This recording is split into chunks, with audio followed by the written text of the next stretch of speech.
আসসালামু আলাইকুম ওরহমতুল্লাহ। প্রিয় দর্শক মণ্ডলী, মানুষ ঘুমের মধ্যে ৩ ধরনের স্বপ্ন দেখতে পায়।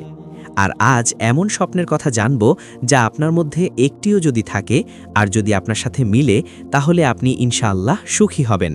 তাই পুরো ভিডিওটা শেষ পর্যন্ত দেখুন। আলোর গভীরতায় আপনাকে স্বাগত। কোরআন স্বপ্ন ব্যাখ্যার জ্ঞানকে স্বীকৃতি দিয়েছে। রাসূলুল্লাহ সাল্লাল্লাহু আলাইহি ওয়াসাল্লাম সরাসরি স্বপ্ন ব্যাখ্যা করতেন এবং স্বপ্নকে ইলমের অংশ হিসাবে উল্লেখ করেছেন। সৎ স্বপ্ন আল্লাহর পক্ষ থেকে আর কুস্বপ্ন শয়তানের পক্ষ থেকে। সহিহ বুখারী। ফজরের নামাজের পর নবী সাল্লাল্লাহু আলাইহি ওয়াসাল্লাম সাহাবীদের স্বপ্ন শুনে ব্যাখ্যা করতেন। সহিহ মুসলিম। হাদিসে স্বপ্নের ধরন, উৎস ও ব্যাখ্যা স্পষ্টভাবে আছে।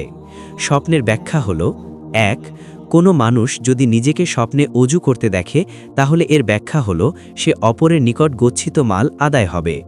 ২.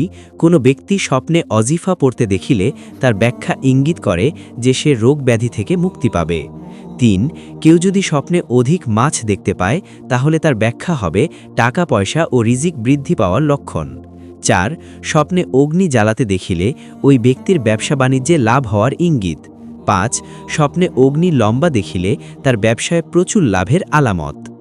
মানুষ ঘুমানোর আগে ও ঘুমানোর মধ্যে স্বপ্ন দেখে ৩ ধরনের, যথা: ১. কল্পনার স্বপ্ন, এটা হলো নিজের মন গড়া স্বপ্ন, এর কোনো ব্যাখ্যা নেই।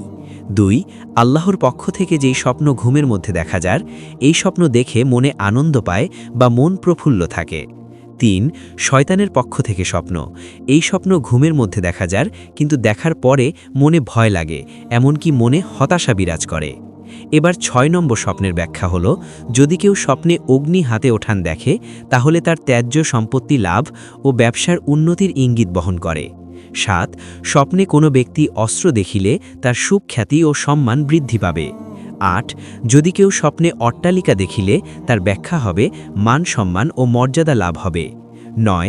স্বপ্নে অপরকে মারতে দেখিলে তার নেতৃত্ব ও গুরুত্বপূর্ণ দায়িত্ব লাভ করবে, এই লক্ষণ ইঙ্গিত করে।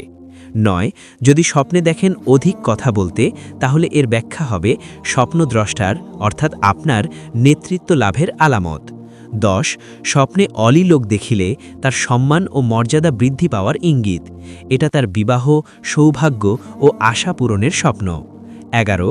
স্বপ্নে অপরিচিতা নারী দেখিলে এর ব্যাখ্যা হল বিবাহ অথবা ধন প্রাপ্তির লক্ষণ। ১২.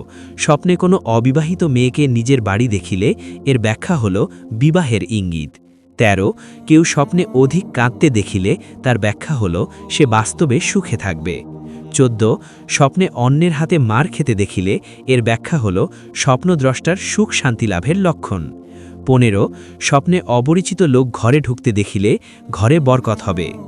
প্রিয় দর্শক, স্বপ্নের ব্যাখ্যা আছে, হোক সে ভালো বা খারাপ স্বপ্ন, কিন্তু এগুলো নিজের কাছে লুকিয়ে রাখাই বুদ্ধিমানের কাজ, কারণ সবাই এই স্বপ্নের ব্যাখ্যা দিতে পারবে না, ভুল ব্যাখ্যাও দিতে পারে, যা আপনার ক্ষতি হতে পারে। সুতরাং কোরআনে আল্লাহ তাআলা স্বপ্নের গুরুত্ব ও ব্যাখ্যার সত্যতা স্পষ্টভাবে তুলে ধরেছেন, বিশেষ করে সূরা ইউসুফে, যে এভাবেই আমি তোমাকে স্বপ্ন ব্যাখ্যার জ্ঞান শিখাই। সূরা ইউসুফ ৬।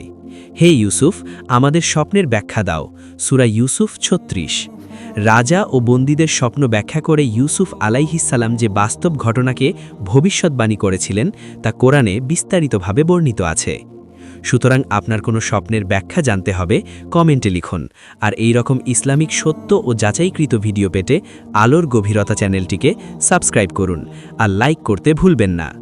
আল্লাহ তাআলা আমাদের সকলকে ভালো স্বপ্ন দেখার তৌফিক দিন এবং আপনার দ্বীনের সঠিক জ্ঞান দান করেন। আমিন।